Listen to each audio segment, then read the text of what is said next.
Hello students, आज हम पढ़ रहे हैं पेज नंबर 32 पे लास्ट पैराग्राफ जो है 3.2 एडमिनिस्ट्रेटिंग द एम्पायर पे किस प्रकार से जो था इस साम्राज्य पर वो अपना प्रशासन चला रहे थे। There were 5 major political centres in the empire. क्या बताया गया यहाँ पर? 5 मेजर पॉलिटिकल सेंटर्स थे इस एम्पायर के। कौन कौन से बताए हैं? The capital Pataliputra and the provincial centre Takshashila, Ujjaini, Toshali, Swarnagiri.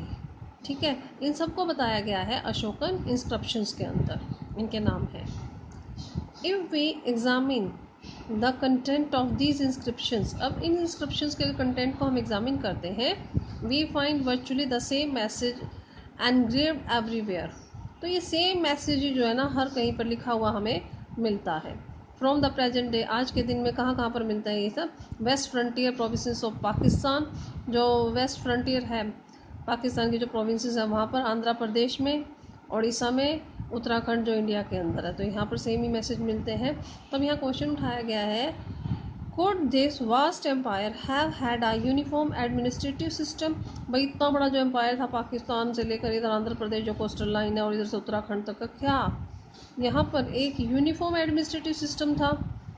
अब हिस्टोरियन जो है कह रहे हैं कि उन्होंने क्या रियलाइज़ होता है कि नहीं, दिस इज़ अनलाइकली, भी ऐसा हो ही नहीं सकता, पॉसिबल ही नहीं है। The reason include within the empire were just too diverse. अब ये जो रीज़न है, अभी देखो कहीं पर तो कोस्टल एरियाज़ है, कहीं पर ये पाकिस्तान का एरिया पर, कहीं उत्तराखंड है, तो ये रीज़न क्या था? टोटली क्या था? डाइवर्स थे, डिफरेंट थे। Imagine the contrast between the hilly terrain of Afghanistan and the coast of Odisha। भाई अब जो इसकी अफगानिस्तान की से लेकर उड़ीसा की जो कोस्ट है, यहाँ पर क्या है? बिल्कुल ही कंट्रास्ट सिचुएशन है, टोटली अलग है। इसलिए हिस्टोरियंस मना कर रहे हैं कि यहाँ पर नहीं लगता कि ऐसा संभव हो सकता है। It is likely that administrative control were strong in the area around the capital. हाँ, ऐसा हो सकता है कि भाई जो एडमिनिस्ट्रेटिव कंट्रोल था, इनका प्रशासन का जो कंट्रोल था, वो जो कैपिटल सिटी थी उसके आसपास बहुत ही ज़्यादा स्ट्रॉन्ग था इन लोगों का। एंड द प्रोविंशियल सेंटर, जहाँ पर भी इनकी प्रोविंशियल्स थी वहाँ पर भी स्ट्रॉन्ग था। These centres were carefully chosen, in centres को बहुत ही सावधानी पूर्वक चुना जाता था। Both Takshashila and Ujjaini being situated on important long distance trade route। अब तक्षशिला और उज्जैनी क्या था? यहाँ पर लॉन्ग डिस्टेंस ट्रेड रूट जो थे वो होते थे। वाइल स्वर्णगिरी, जबकि जो स्वर्णगिरी जिसका नाम है गोल्डन माउंटेन, गोल्ड मिलता था इनको यहाँ स्वर्णगिरी से, was possibly important for tapping the gold mines of Karnataka. भाई स्वर्णगिरी से क्या ये लोग जो गोल्ड की खदानें थी वहाँ से गोल्ड को निकालते थे।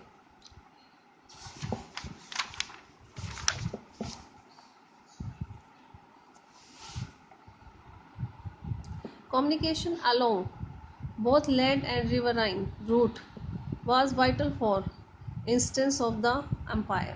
एम्पायर को चलाने के लिए जो कम्युनिकेशन था, चाहे रिवर के रास्ते से था चाहे लैंड रूट से था, ये बहुत ही महत्वपूर्ण था।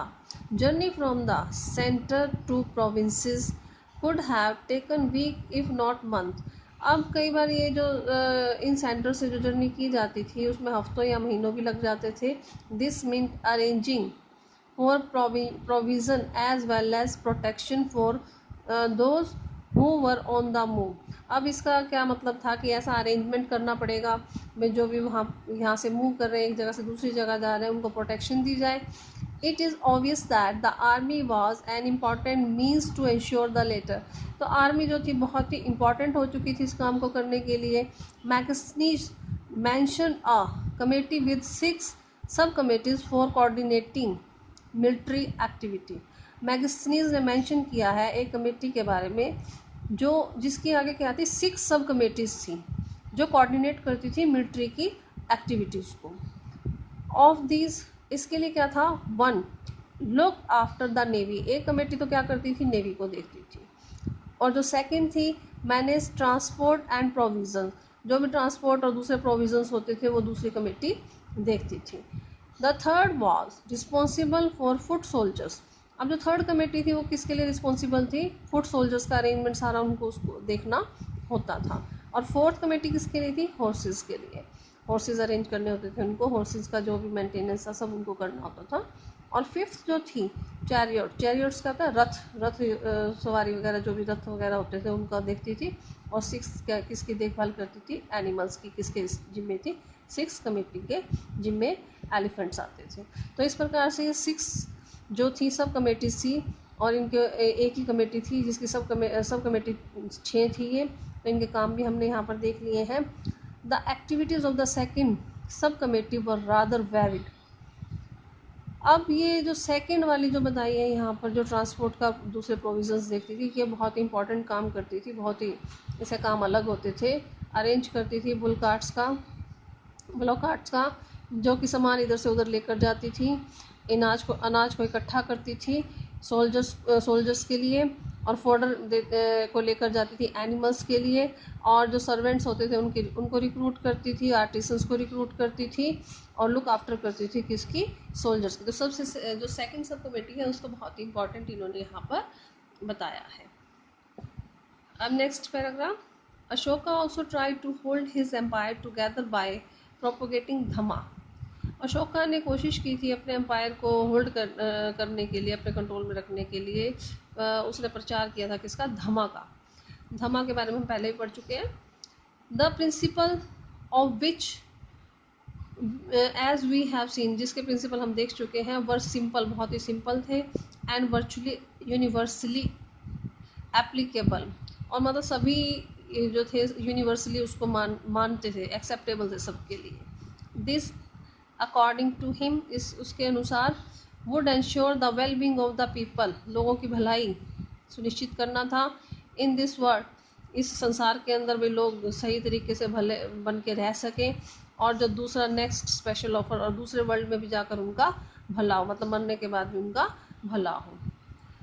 Known as the dhamma mahamatta were appointed to spread. अब यहाँ पे कौन फैलाता था? ये जो धमा, इसने जो धर्म जो था प्रोपोगेट कर रहा था, इसको प्रोपोगेट किस हिसाब से करते थे? किसको अपॉइंट किया हुआ था जो धमा के मैसेजेस को आगे स्प्रेड करता था? धमा महामाता उसको कहा गया है। ठीक है, तो इसको अच्छे से पढ़ लेना। आज यहीं तक करेंगे हम, और कोई प्रॉब्लम हो तो डिस्कस कर लेना मुझसे। Thank you.